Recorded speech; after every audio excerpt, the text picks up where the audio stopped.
Good afternoon. My name is James Crow, and I'm delighted to be able to welcome you to this fireside chat at the Zero Project Conference 2025 here in Vienna. It's a warm welcome to all people participating or listening on the end of the video. We're here to talk about assistive technology and particularly artificial intelligence. And I'm delighted to be sharing this platform with Natalia Amelina from UNESCO.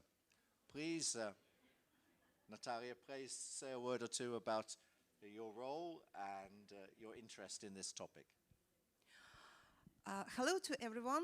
It is my great pleasure to be here today with you and to share some insights and some experiences from UNESCO Institute for Information Technologies in Education.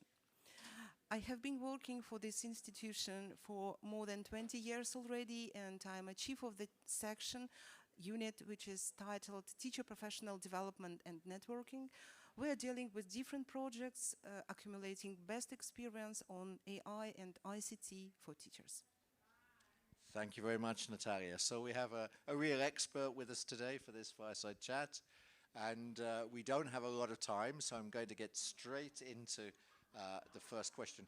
I have 3 questions to put to Natalia, and they'll hopefully will share with you some information about artificial intelligence and how it may be used to assist in an inclusive educational environment. So first of all, Natalia, if I could ask you, at the Institute, your mission involves providing and promoting the innovative use of ICT. How can digital innovations be harnessed to help children and young people learn? What are the main possibilities and opportunities? Thank you very much for this question, and let me start from the zero point. Inclusive education is about promoting equal opportunities for all students, regardless their backgrounds, abilities, and learning styles. So how technologies can support with that?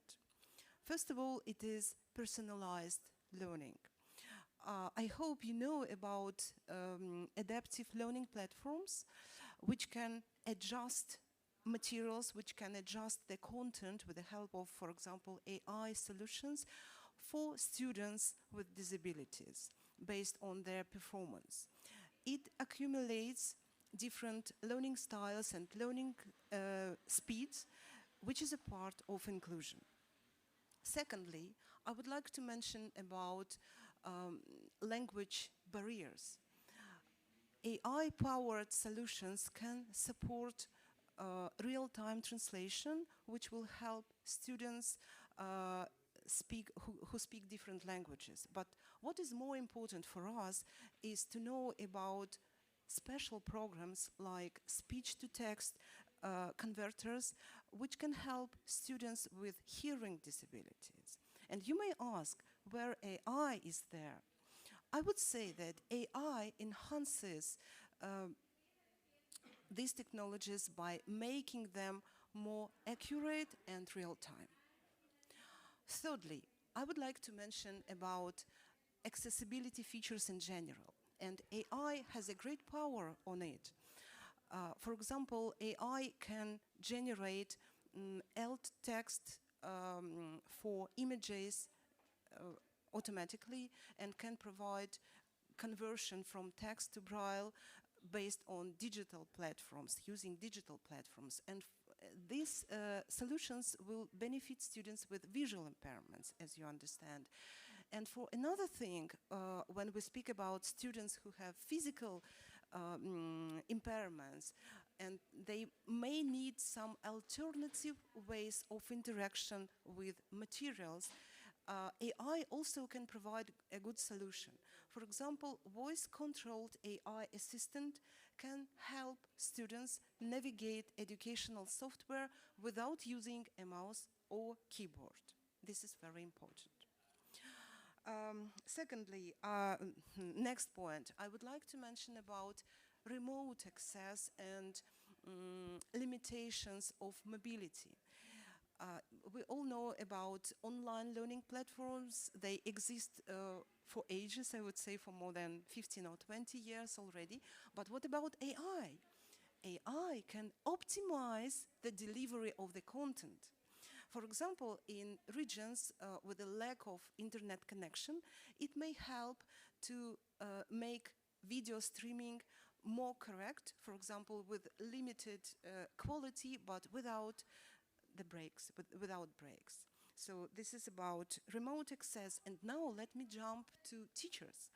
I think that AI has a lot of benefits for teachers. For example, AI can support daily and administrative tasks and provide teachers with more time to focus on inclusive strategies.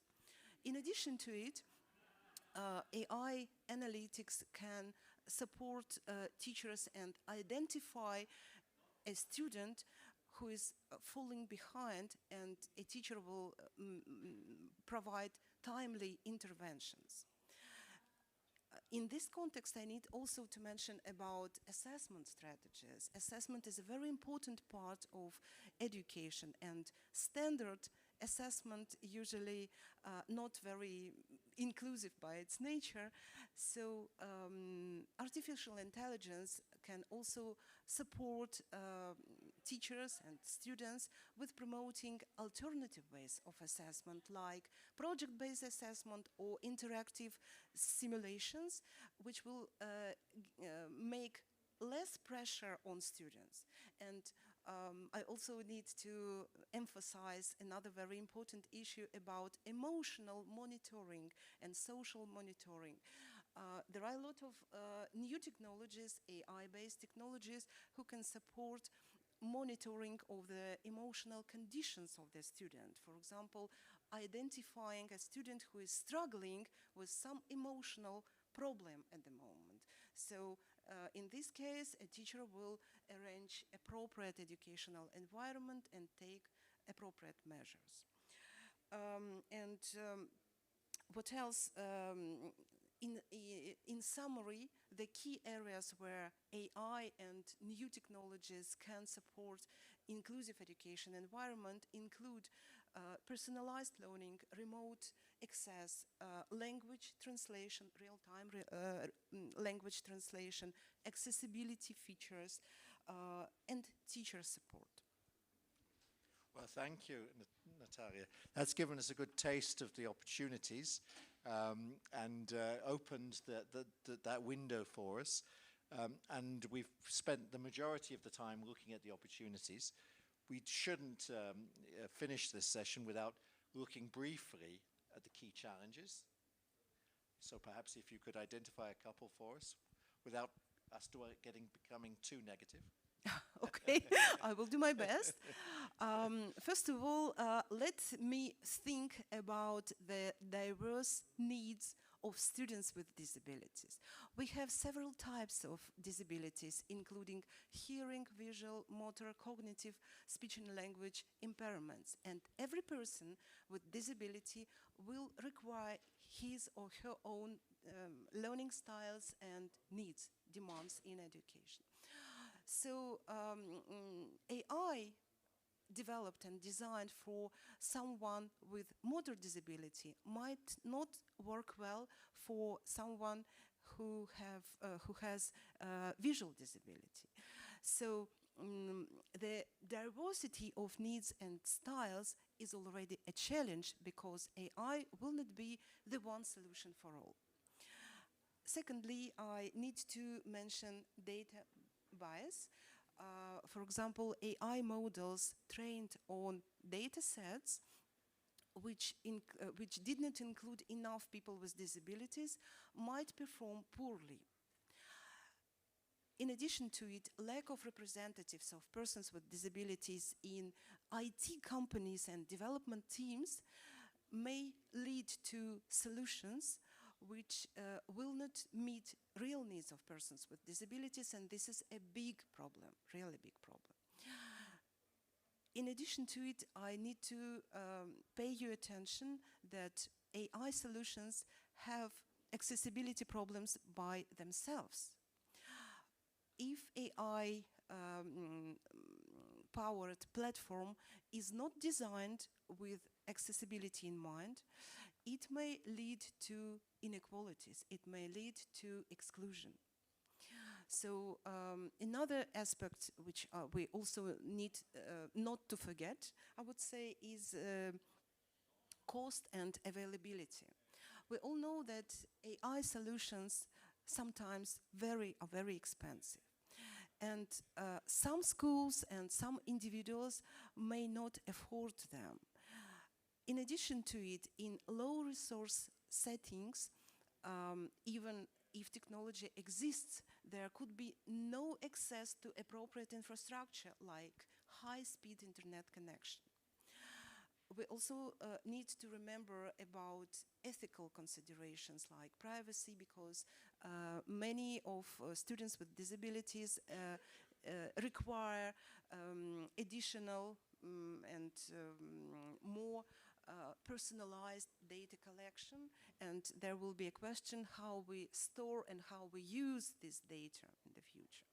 We also would like to understand AI, I would say, over-reliance on AI, and it will reduce human interaction. This is also an ethical question. I can provide more examples on it, and I think that one more is very important. This is about interoperability with existing systems. It might be a kind of technical challenge, but in case AI platform doesn't work correctly with existing software, educational software or assistive technologies, it will lead to inequalities again and exclusion. Okay, well, thank you, Natalia. And very, very briefly, the third question is, what would you suggest for us if we're trying to identify strategies for taking forward use of AI in our organizations? What should we do? Thank you. We now need to focus on sustainable improvements, and I need to say that while we are speaking about strategies, they should be long-term and systemic. So first of all, we need to consider personalization, as I have already mentioned about AI power in adjusting the content and the technologies, but how we can make it sustainable. I think the solution could be, for example, promoting continuous feedback loops or feedback assessment to make AI developing in line with students' development, such a very interesting approach. Additionally, I think it's necessary to understand that accessibility issues should be inbuilt into the platform at very early stages, and this is, I would say, a kind of universal design.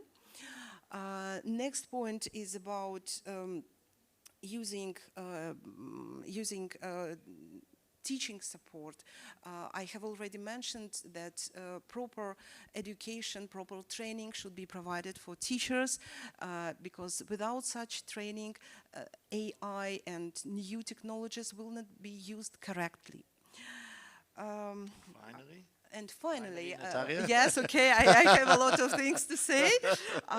Finally, continuous innovations, research, and what is very important, community feedback from different audience parts of society will keep systems relevant and efficient. Wow, thank you, Natalia. It's not easy to introduce us to a big topic like AI Yes, in exactly. such a short period of time. But I'm sure if you go onto the conference website, dear viewer or dear listener, you can find more details about Natalia, and I'm sure Natalia will be very happy to correspond or be in contact with you to assist with the wonderful world that is opening before us, if we can just grasp it, but use it ethically, as you quite rightly emphasized, Natalia, and used it appropriately. It can be very, very helpful to empowering and encouraging a more inclusive environment for children and young people and adults with disabilities. So thank you, Natalia, for your time and for sharing some of your expertise with us this evening. Thank you very much, colleagues. It was a pleasure for me to be here with you. Please enjoy your evening. Thank you very much. Thank you. Thank you, Natalia. Wow, well done.